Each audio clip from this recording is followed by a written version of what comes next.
Actually আমি CSR activity যিটো কোম্পানীৰ ফালৰ পৰা হয় তাৰ পদক্ষেপতে আমি এইটো কাম হেৰি কৰি আছোঁ। CSR এক্টিভিটিৰ অন্তৰ্গত মানে আমি হেৰি কৰি আছোঁ মানে স্কুল পেইণ্টিং এইবোৰ মানে হেৰি কৰি আছোঁ যিবোৰ গভৰ্ণমেণ্ট স্কুল হয়। তো এইবোৰ আজি মানে কি আপোনাৰ পেইণ্টাৰসকলে গোটেই এদিনৰ মানে শ্ৰমদান দি আছে, ফ্ৰী অফ কষ্ট তেখেতে মানে কৰি দিব গোটেইখিনি কাম। তো তেনেকৈ আমি ভালেখিনি জেগাত কৰি আছোঁ। তাৰ বাহিৰে আমি ইয়াত পেইণ্টাৰসকলৰ কাৰণে আমি হেল্থ কাৰ্ড বেনিফিট দি আছোঁ।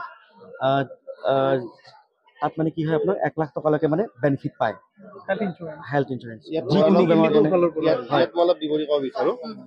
এই হেল্থ কাৰ্ড যিটো বেনিফিট হয় সকলো পেইণ্টাৰ ফেমিলিৰ কাৰণে যোনসকল পেইণ্টৰ লগত জড়িত তেখেতসকলক 1 লাখ টকাৰ হেল্থ বেনিফিট দি আছে।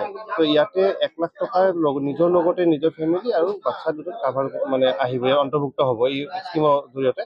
তো আপোনালোকৰ মাধ্যমত মই সমূহ পেইণ্টাৰ বন্ধুক জনাব বিচাৰোঁ যে ইণ্ডিগোৰ লগত যোগাযোগ কৰক আৰু নিজৰ হেল্থ কাৰ্ডটো পঞ্জীয়ন কৰক। তো ইয়াৰ ফলত কি হ'ব, প্ৰতি বছৰৰ কাৰণে 1 লাখ টকা এটা কোম্পানীৰ ফালৰ পৰা হেল্থ ইঞ্চুৰেঞ্চ হেল্থ বেনিফিট থাকিব, য'ত তেখেতসকলে লাভালাভ ল'ব পাৰিব ইয়াৰ। আমি যথেষ্ট সুখী, কাৰণ মই এখন স্কুলৰ লগত জন্মলগ্নৰ পৰা জড়িত। কাৰণ মই এইখন স্কুলত প্ৰায় পাছ কৰি পেলাই মই এতিয়া অসম ইঞ্জিনিয়াৰিং কলেজৰ অধ্যাপক। সেইটো স্থানলৈ লৈ যোৱাৰ কাৰণে এইখন স্কুলৰে মোৰ যথেষ্ট অৱদান আছে, গতিকে এইখন মই কেতিয়াও পাহৰিব নোৱাৰোঁ। গতিকে আজি এই অনুষ্ঠানটোৰ লগত মানে গম পাই যথেষ্ট আপ্লুত হৈছোঁ আৰু ইয়াত অংশীদাৰ হিচাপে পাই নিজকে সৌভাগ্যৱান বুলি ভাবিছোঁ। আশা কৰোঁ গোটেই যিটো ইণ্ডিগোৱে যিটো ইনিচিয়েটিভ যিটো লৈছে, তেওঁলোকে যিটো আজি ইয়াতে ব্যৱস্থা লৈছে সেইটো মানে ছাকচেছফুল হওক, মানে সুকলমে সমাধান হওক, সেইটোৱে আশা কৰিছোঁ। সেইখিনি মই ক'ব লাগিব।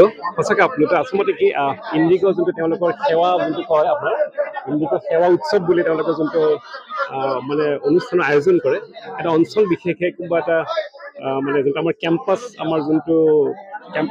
অঞ্চল বিশেষে যিটো গুৰুত্ব প্ৰদান কৰি মানে যোনটো তেওঁলোকৰ এই অনুষ্ঠান প্ৰতিষ্ঠানৰ প্ৰতি তেওঁলোকে যোনটো এটা ভূমিকা লৈছে, যে এই ৰহন সানি দি পেলাই এই যিখিনি তেওঁলোকে এটা ভূমিকা লৈছে, এইটো সঁচাকৈ মানে শলাগ ল'বলগীয়া। আৰু এইটো আমাৰ বেলেগৰ কাৰণে আদৰ্শ হওক, আৰু খুব এটা ভাল পদক্ষেপ লৈছে তেওঁলোকে এইটো। আৰু এই স্কুলখনৰ এখন বিদ্যালয়খনত ইতিহাস আছে, ইয়াৰ লগত ইয়াতে পঢ়ি যোৱা বহুত ছাত্ৰ ছাত্ৰী এতিয়া খুব ভাল পদবীত তেওঁলোক প্ৰতিষ্ঠিত। আৰু গতিকে আমি সঁচাকৈ খুব নিজকে ভাল লাগিছে, গৌৰৱবোধ কৰিছোঁ যে ইণ্ডিগো পেইণ্টছে এনেকৈ আহি পেলাই এনেকুৱা এটা পদক্ষেপ হাতত লৈছে। আৰু আগবাঢ়ি যাওক আৰু নতুন ৰহন সানি দিয়ক আৰু নতুন সপোনবোৰ বাস্তৱত ৰূপায়িত হওক, আৰু স্কুলখনৰ মানে উত্তৰোত্তৰ মংগল কামনা কৰিছোঁ। এইখিনিয়ে মোৰ